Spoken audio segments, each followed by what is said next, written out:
Hi guys, welcome back to Gardening with Dave, and join me a bit of a sad time, to be fair.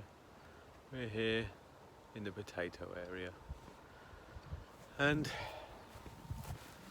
I've got a lot of dead potatoes. Not sure why, but I'm pretty sure they're dead before their time. I've been digging along and I've pulled out a few, but they're not massive and they're not going to get any bigger now that the plants on top have died. There's only some.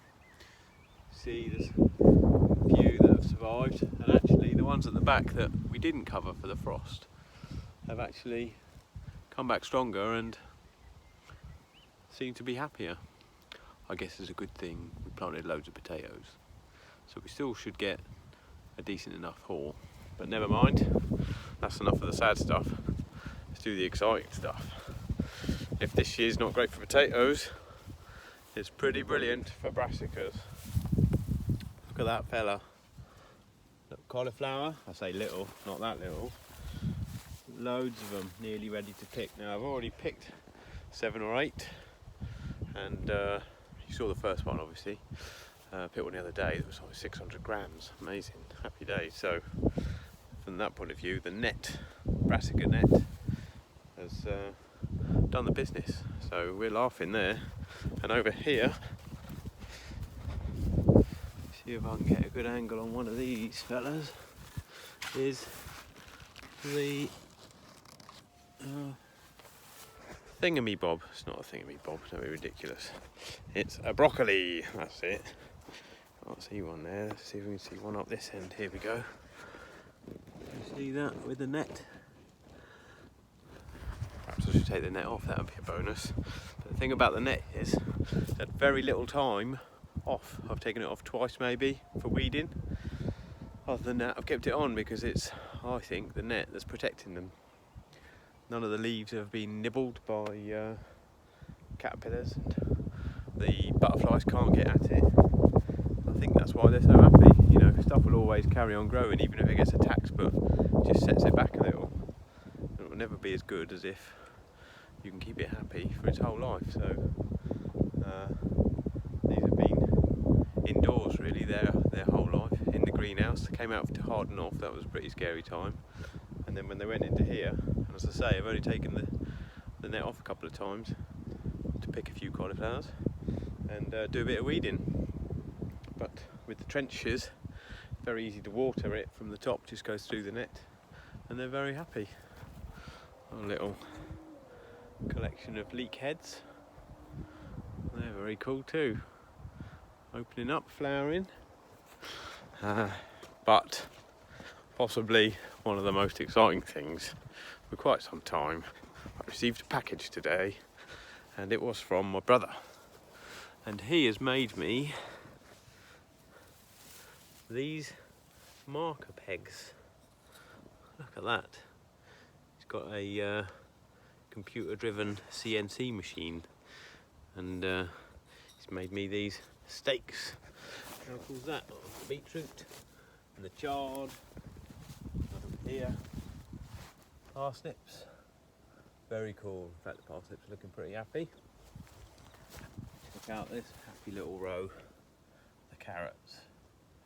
I'm a bit tempted to pull up a few, see what's going on underground, but I think I'll leave it a little bit longer. All that rain recently, they should be pretty happy. You have to be careful picking carrots. Some people say thin them out so they get bigger, and other people say if you thin them out then that attracts the flies, the carrot fly. This is a resistant version, fly away it's called, so it's pretty good with the flies, but I think I'll leave it a little bit longer. Got some outdoor chilies planted and they look pretty happy. Saw a couple of buds on them earlier. Look at them. They're cool. Obviously not as tall as their friends in the greenhouse, but and then all of the tomatoes have seemed to have settled in. It took quite a while to get settled, the cold weather and the wet weather and whatnot, but they appear now to be very happy.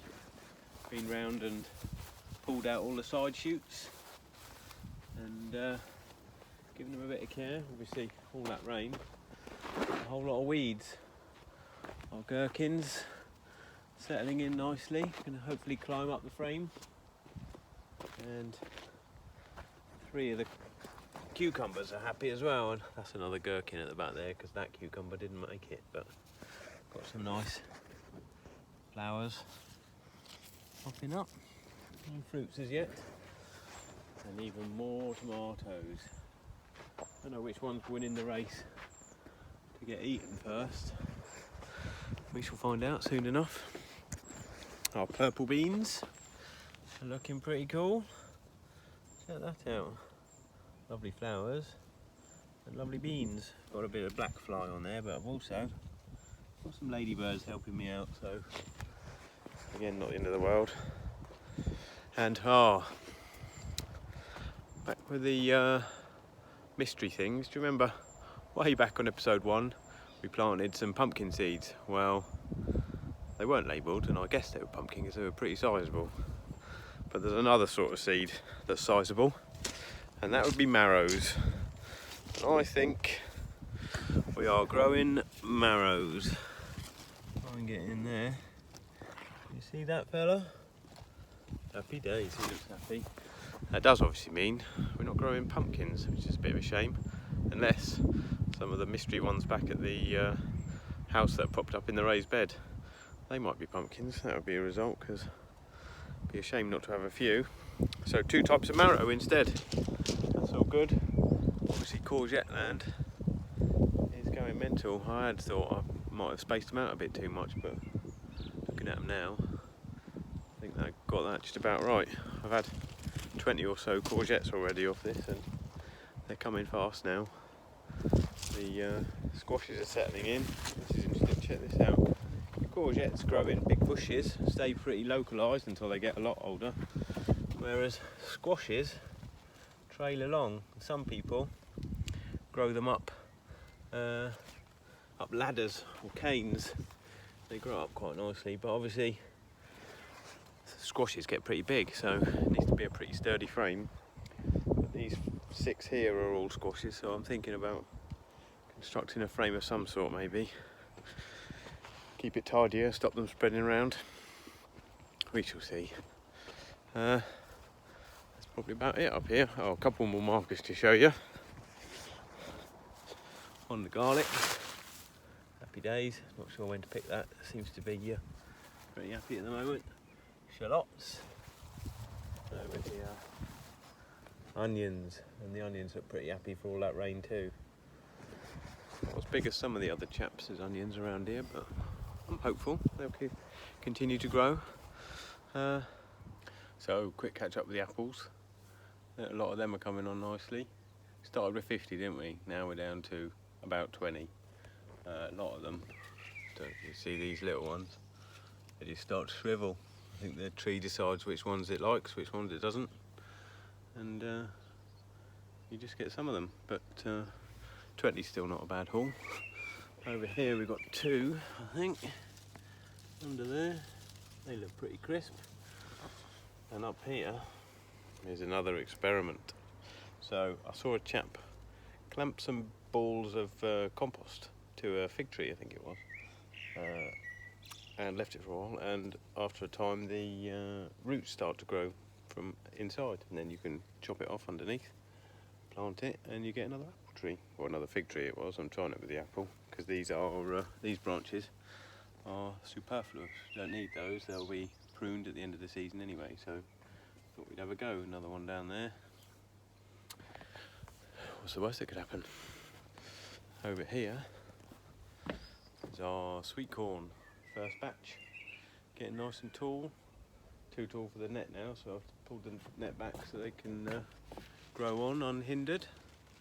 There's the flower head starting to come through there, and we should see some of the stalks starting to swell as well at a similar time. And then that's in there is where the cob will form. This is our second batch, smaller but settled in nicely, nice and green. Still no clue to our mystery, other mysteries. Hopefully pumpkin though, that would be cool. Oh look, this is what I would prefer my potatoes to look like at the allotment. Green, flowered obviously, but flowers die off, and but still green, still alive, still providing some nutrients for the potatoes. But hey ho, maybe we'll get a bumper crop out of this bag and that'll be a result. How about your potato experiments? How are they coming on? Be good to find out. Pop into the greenhouse. Now, over here, the tomatoes are taller than me. Well, not quite actually, because it's a slightly raised bed, so I'm still beating some of them. But like this one, it's got so many tomatoes and fruits forming and flowers that actually it's got 1, 2, 3, 4, fourth trace there, and then 5, the newest one here, and I think that's probably enough. So I'm actually just going to top the top of it, just pinch out the growing head, because if even half of those actually result in tomatoes, I think we'll have a ton of the orange cherry. So top it off, and now more of the effort will be going towards our fruit and ripening as much of that off as possible. If you keep going, it'll keep growing more and more. In fact, look, there's the, you can see the little truss there, another truss.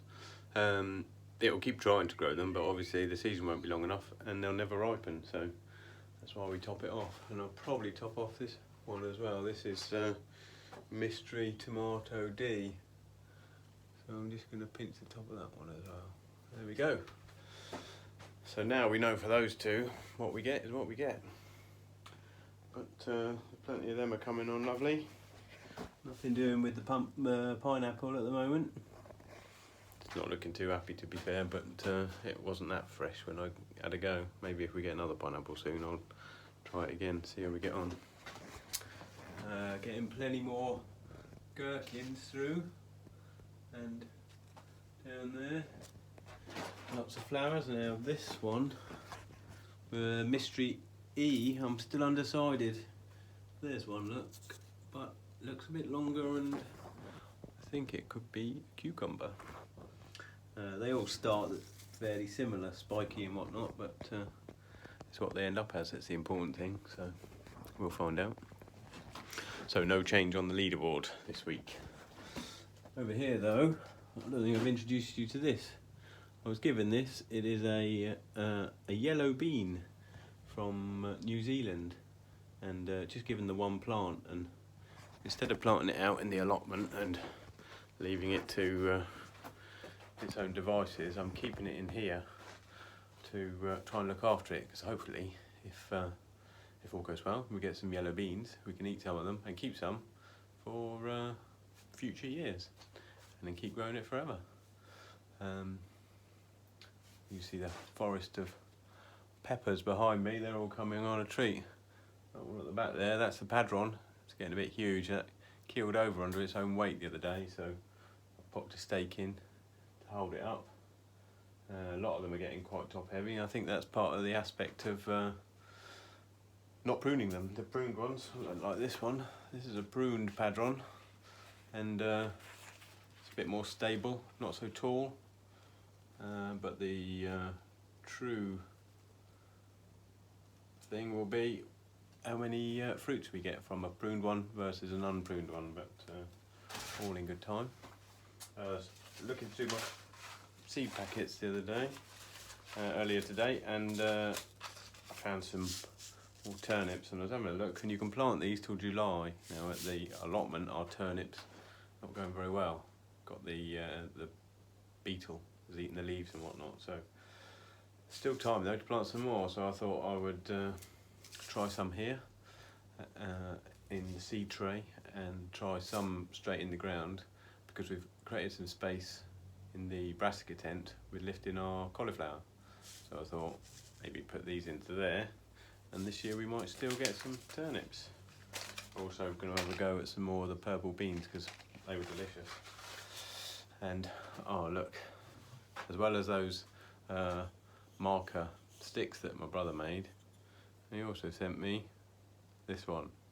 How cool is that? So that'll be going in the padrons. Don't know which one yet. Maybe the king padron over the back there, he's huge. But anyway, that's probably about it. Why don't we finish with some lovely aubergines. Look at these flowers. Quite a few on a lot of them. You can see with this one, this was the first to flower, and it's died back, and the back of it here has started to fatten up, and that's hopefully our aubergine forming. We shall know soon enough when the flower falls off. Give it a week or two. Anyway, that will do for today. Remember to like if you've liked the video, and hopefully we'll solve some more of the mysteries next week. Maybe even find out if I've got a pumpkin down there. Happy days. Take care. Bye.